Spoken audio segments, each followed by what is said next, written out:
Preacher curl bench.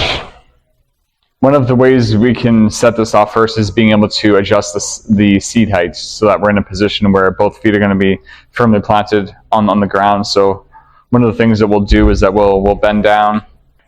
I'll have to push down onto the blue tag here as one hand is holding up on the seat, and it can be slid up and down. I release the blue part that we're pushing down to get that seat at a good height where I'm sitting down. Both feet are flat on the floor.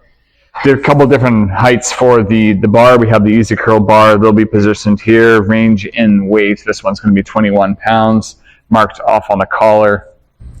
If you want to see more videos like this, be sure to subscribe to our channel so you get the updates as soon as possible.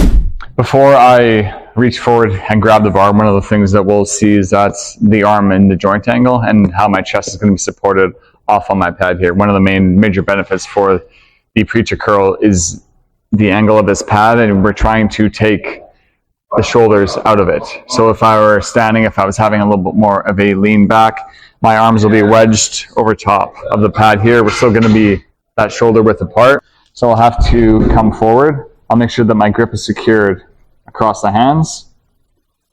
I'll take a seat, back down. Now I'm in a position where I'm not going to be able to lean back or use my shoulders. So this is more of an isolated bicep exercise, which is part of what makes the exercise so challenging and one of the better bicep exercises you can do.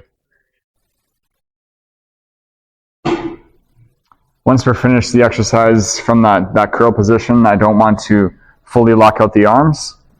So I don't want to come into a position where I'm going to lengthen here. Once I'm done that last rep, I can bend with the legs and use that for a little bit more of that position to drop down. So I'm not going to be fully locked out at the arms. Then we can safely step down and off.